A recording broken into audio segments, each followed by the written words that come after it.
এই মুহূর্তে, এক মুহূর্তের জন্য, এই মুহূর্তের জন্য। এক্ষেত্রে আমরা কখনো কখনো অ্যাট দ্য মোমেন্ট, কখনো ফর আ মোমেন্ট বা কখনো ফর দ্য মোমেন্ট ইউজ করি। এছাড়া আছে just a moment, in a moment. কিন্তু কখন কোনটা ব্যবহার করব এবং এদের মধ্যে বেসিক ডিফারেন্স কি? হ্যালো এভরিওয়ান, আজকে সেশনে আমাদের আলোচনার বিষয় হলো মোমেন্টকে নিয়ে। At the moment, for a moment না ফর দ্য মোমেন্ট, কখন কোনটা বলবো। চলুন তাহলে এক মুহূর্ত দেরি না করে ভিডিওটা এক্ষুনি শুরু করা যাক। তবে শুরু করার আগে বলছি, যদি এই সেশনটা ভালো লাগে অবশ্যই কমেন্টে জানাবেন এবং যারা এখনও সাবস্ক্রাইব করেনি সাবস্ক্রাইব করবেন।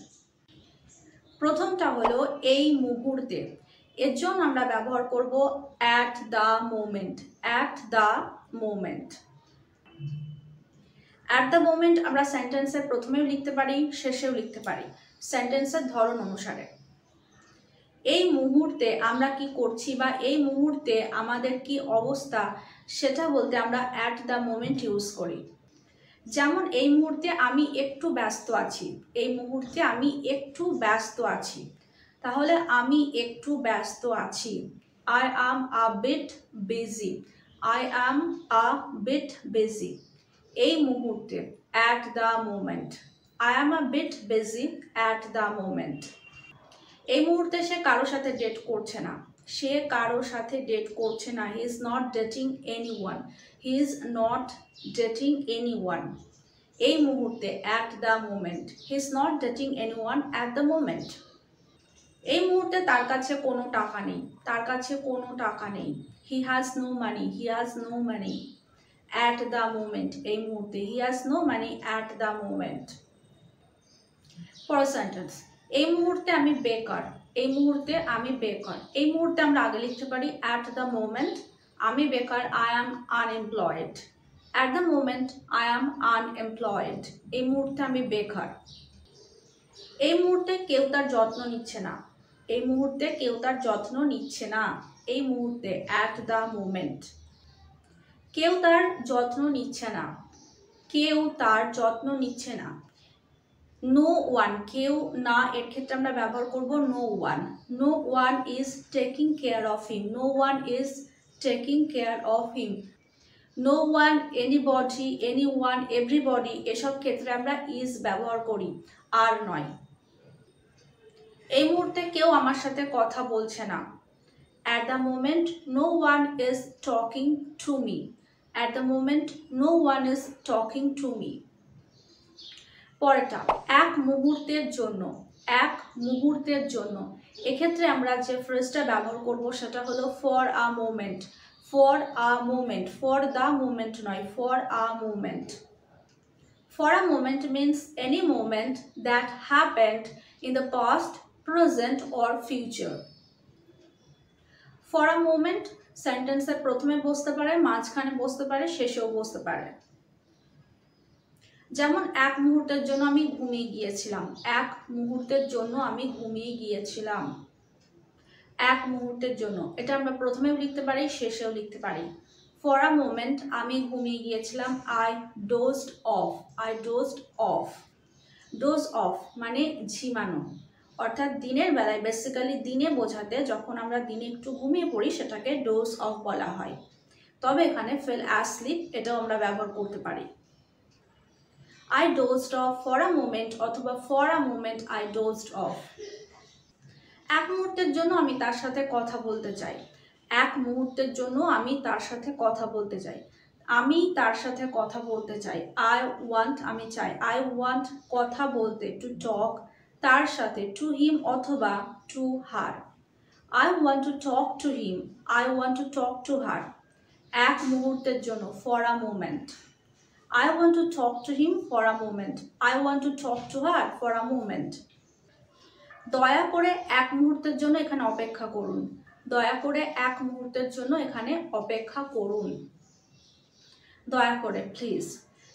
এক মুহূর্তের জন্য এখানে অপেক্ষা করুন, তাহলে এখানে অপেক্ষা করুন। ওয়েট হিয়ার, ওয়েট হিয়ার, এক মুহূর্তের জন্য, for a moment. Please wait here for a moment. চা খাওয়ার জন্য সে এক মুহূর্তের জন্য কাজে বিরতি দিল। চা খাওয়ার জন্য সে এক মুহূর্তের জন্য কাজে বিরতি দিল।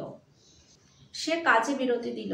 She paused in her work. She paused in her work. এক মুহূর্তের জন্য। For a moment.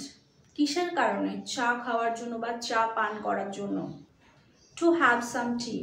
To have some tea.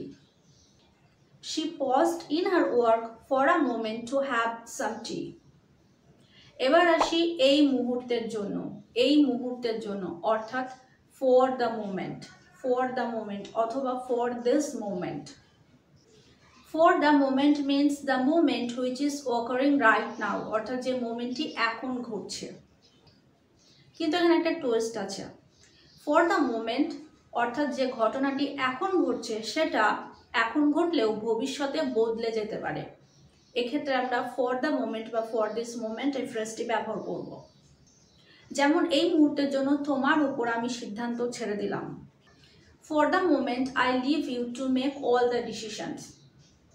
For the moment I leave you to make all the decisions.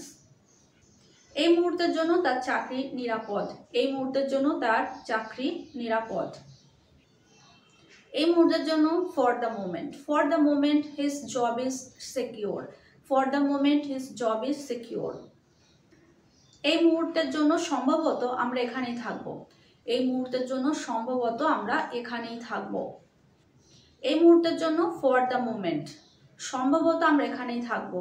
We will তারপর probably এই শব্দটি ব্যবহার করতে হবে সম্ভবত এটা বোঝানোর জন্য। We will probably stay here. We will probably stay here. For the moment we will probably stay here. এই মুহূর্তের জন্য আমার ফোকাস শিক্ষামূলক ভিডিও বানানো।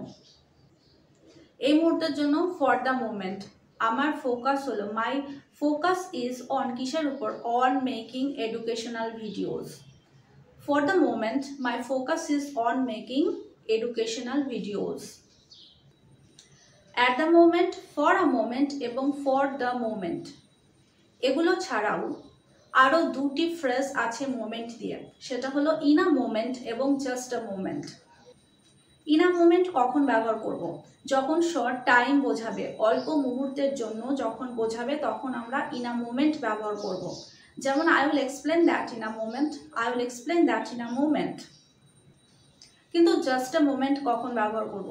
Just a moment আমরা তখনই ব্যবহার করব যখন আমরা কাউকে থামতে বলবো বা অপেক্ষা করতে বলবো খুব অল্প সময়ের জন্য।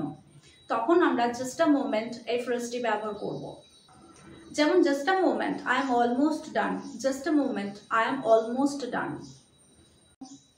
ফ্রেন্ডস, আজকে সেশনে আমরা শুধুমাত্র মোমেন্টের উপর 5টি ফ্রেজ শিখলাম।